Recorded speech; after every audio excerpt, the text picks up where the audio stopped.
തലേന്ന് അരി കുതിർക്കേണ്ട അരിയോ ഉഴുന്നോ ഒന്നും വേണ്ട, വളരെ പെട്ടെന്ന് തയ്യാറാക്കിയെടുക്കാൻ പറ്റിയ ഒരു ഇൻസ്റ്റൻറ്റ് ദോശ റെസിപ്പിയാണ് ഇന്ന് നമ്മൾ നോക്കാൻ പോകുന്നത്.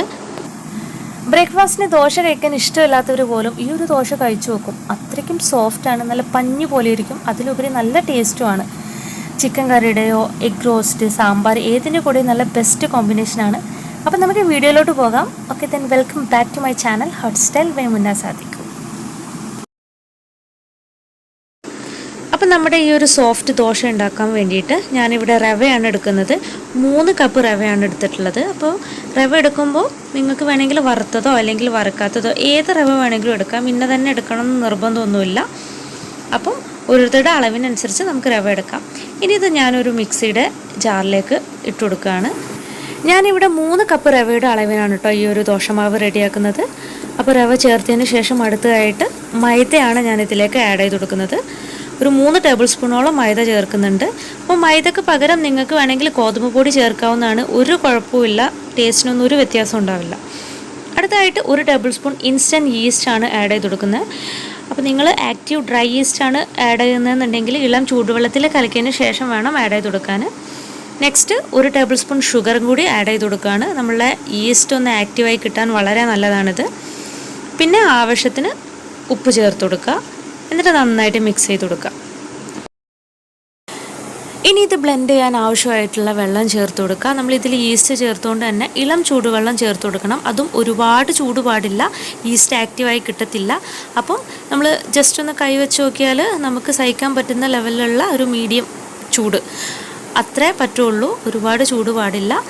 പിന്നെ അതുപോലെ തന്നെ നമ്മൾ 3 കപ്പ് റവ എടുത്തുകൊണ്ട് അതിൻ്റെ ഇരട്ടി വെള്ളം ചേർത്ത് കൊടുക്കണം. ഒന്നിച്ച് ചേർക്കാതെ കുറേശ്ശെയായിട്ട് ചേർത്തിട്ട് ഇങ്ങനെ ഇളക്കി കൊടുത്തൊരു ലെവൽ ചെയ്തതിന് ശേഷം ഇതൊന്ന് നന്നായിട്ട് മിക്സിയിൽ ബ്ലെൻഡ് ചെയ്തെടുക്കാം.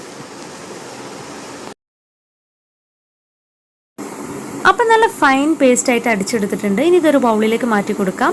നമ്മൾ ബ്ലെൻഡ് ചെയ്യുന്ന സമയത്ത് തിക്കായിട്ട് തോന്നുകയാണെന്നുണ്ടെങ്കിൽ ആവശ്യാനുസരണം വെള്ളം ചേർത്തിട്ട് വേണം ബ്ലെൻഡ് ചെയ്യാൻ. കണ്ടോ, ഈ ഒരു കൺസിസ്റ്റൻസിയിലാണ് കിട്ടേണ്ടത്.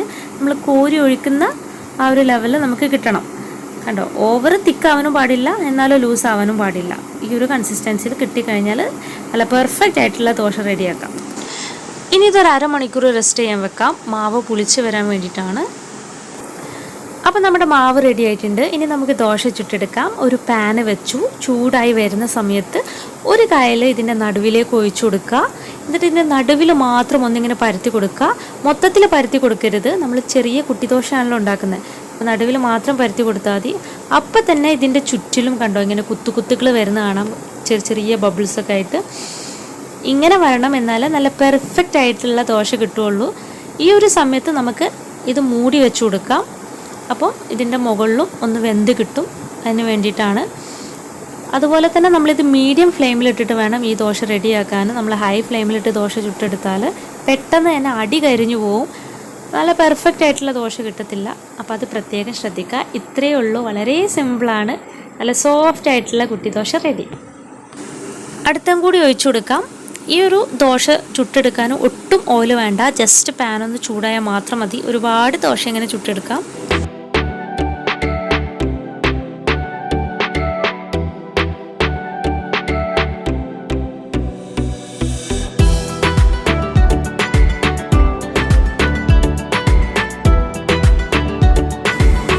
കപ്പ് റവയാണ് നമ്മൾ എടുത്തിട്ടുള്ളത്. ഈ ഒരു 3 കപ്പ് റവയുടെ അളവിന് ഏകദേശം ഒരു 10-16 ദോശ നമ്മൾ ഉണ്ടാക്കി.